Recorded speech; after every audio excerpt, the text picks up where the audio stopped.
Imagine you're explaining modern magic to a friend who's smart, busy, and a little skeptical. You start with the obvious. Today's magic is generative AI. Software that doesn't just analyze data, it creates new content from patterns it has learned. Text, images, music, even video. Under the hood are deep neural networks trained on staggering amounts of information. The big architectural breakthrough is something called a transformer, which basically gives the model excellent attention, a way to weigh what matters most in your prompt and in the surrounding context. From there, the model predicts the next token again and again until an essay, an email, or a poem appears. It's not sorcery. It just feels that way the first time it drafts a better meeting recap than you would after 3 coffees. To keep the mental model tidy, picture a set of nesting dolls. At the largest scale is artificial intelligence, the goal of building systems that act intelligently. Inside that is machine learning, algorithms that learn from data rather than relying on handwritten rules. Inside that is deep learning, neural networks with many layers that automatically learn complex features. And finally, tucked in the center is generative AI, deep learning specialized for creating brand new content. It's the smallest doll that somehow writes your email, and the apology for your email. When people say LLM or large language model, they mean a transformer-based neural network trained on huge text corpora to predict tokens in a sequence, which, thanks to scale, training tricks, and alignment, produces surprisingly useful, human-like text. Because output quality depends on input quality, we talk about prompt engineering, which is really just clear communication. Give the model a role. You are a patient math tutor. State the task and desired format. Explain step by step and return numbered bullets. Add context and examples, set constraints, keep it under 150 words, friendly tone, and iterate. Speak to the model the way you wish your group project partner spoke to you. Clearly, kindly, and with bullet points. The payoff is immediate, fewer retries, cleaner results, and outputs that are easier to reuse in your workflow. So where does generative AI show up in real life? Everywhere creative friction exists. In the arts and design world, it speeds up concepting, mood boards, and variations. In productivity, it drafts memos, summarizes documents, structures research, extracts data, and even helps with code. In science and industry, it helps with pattern discovery and simulation, especially in the let's get a rough answer now phases that unblock the human experts. And in gaming, it powers procedural content and smarter, more flexible NPC dialogue. Translation. Ideas move from imagination to prototype with fewer roadblocks and fewer late-night caffeine negotiations. Text generation has come a long way from ELIZA and statistical n-grams to today's transformers. Modern models can summarize long reports, rewrite for different audiences, extract key value facts, answer questions, translate between languages, and change tone on command, formal, casual, or explain this like I just joined the team. Ask for structure, bullets, tables, or JSON, so your downstream tools can use the output immediately. The catch is that language models are confident by design, so you'll still want to review anything high stakes. Think of them as relentless first draft machines with excellent grammar and an occasional tendency to improvise. On the visual side, image generation began with GANs, 2 networks playing cat and mouse until the counterfeit looks real, then leapt forward with diffusion and text-to-image systems that turn prompts into detailed illustrations, product mock-ups, and scenes in seconds. Designers treat them as rapid idea engines, marketers use them for style variations, and faster A/B creative. They're not a substitute for taste or craft. They're power tools for brainstorming and iteration. The same progression shows up in audio, natural-sounding text-to-speech for narration or tutorials, and music generators that sketch demos and mood tracks astonishingly fast. It's great if you label synthetic voice work and keep consent and rights front and center. Video is catching up fast as well. You can already pre-visualize sequences, prototype ads, or storyboard social clips from text prompts. Expect longer shots, more consistent characters, and better motion over time.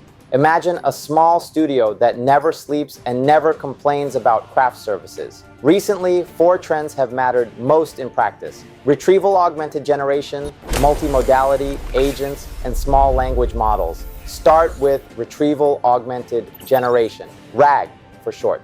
Pure language models only know what they were trained on. They don't magically ingest your company's PDFs. RAG solves that by fetching relevant documents, your notes, policies, web pages, databases, and feeding them into the prompt so the model can ground its answer in real sources. The pipeline is 3 steps: retrieval, augmentation, generation. First, you break documents into chunks and embed them. Translate each chunk into a vector that captures meaning. When a user asks a question, you embed the query to find the most similar chunks in vector space and retrieve them. Next, you augment the prompt with those snippets, cleanly, with citations and instructions about how to use sources. Finally, the model generates the answer using that context, ideally quoting or citing where appropriate. When answers feel confident but wrong, RAG is usually the right fix to try before you reach for a bigger, pricier model. Those embeddings are worth a quick detour. They're just coordinates in a high-dimensional space where similar ideas live near one another. Cat sits close to kitten, far from hydraulic press. Embeddings power semantic search, clustering, recommendations, and crucially, good retrieval for RAG. Get your chunking, embedding model, and vector store right, and your entire system feels smarter overnight. Multimodality simply means models that handle multiple input and output types in one place. Text, images, audio, sometimes even video. Show a chart and ask what changed after March. Describe a photo and request a safer caption. Record a clip and ask for a transcript with highlights. When a single conversation spans words, pictures, and sound, a lot of clumsy app hopping vanishes. It's the difference between explain this spreadsheet and explain this spreadsheet and the screenshot of the whiteboard we use to plan it. Agents are the next step up. Give a model tools, a role, and a goal, and let it plan, act, check, and report. A simple agent might browse, gather sources, draft a summary, and return references. A multi-agent setup splits roles: researcher, writer, editor, critic, and loops until quality thresholds are met. That's where orchestration frameworks come in. They manage tool access, memory, safety checks, and control flow so your intern bot doesn't accidentally publish lorem ipsum at 2 a.m. Guardrails matter. Permissions, rate limits, and clear review steps keep things helpful, honest, and mostly drama-free.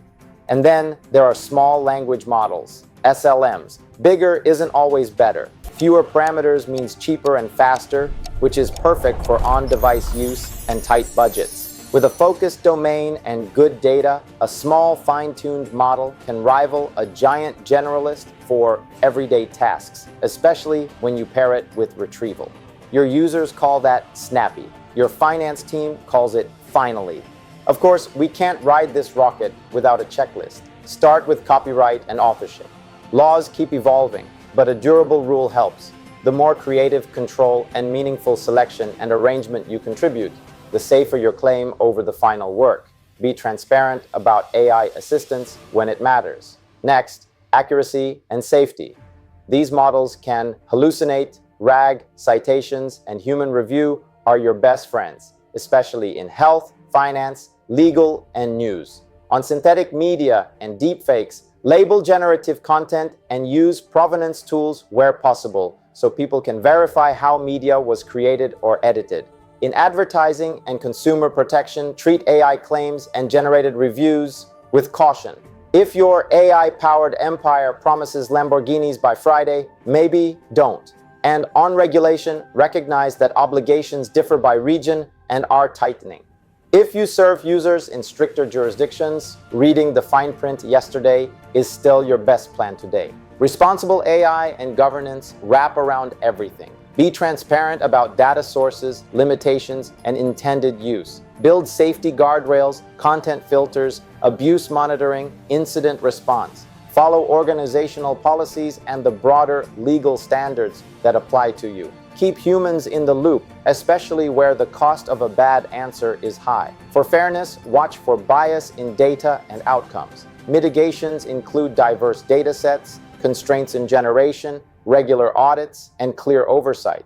Good engineering hygiene like prompt logging, evaluation sets, red team tests, and post-deployment monitoring turns "we hope it's fine" into "we know how it behaves." If you're itching to get started, pick one painful workflow and automate just the first draft. Summaries of long documents, FAQs for a product launch, email replies in a consistent tone. Write a crisp system prompt that sets role, task, and format. Add 2 or 3 examples because models learn from patterns in the prompt at runtime. If facts matter, and they usually do, add a tiny RAG index of the most common source docs before you scale to your entire knowledge base. Measure results, accuracy, time saved, user satisfaction. Keep a prompt library so wins are repeatable, and a hallucination clinic so failures become lessons. Right-size your model. Try a small one first. Upgrade only if you must. You'll discover that thoughtful prompting and retrieval beat raw parameter counts more often than not. By now, the shape of the landscape should feel clear. Generative AI creates things from learned patterns. Transformers made it practical at scale.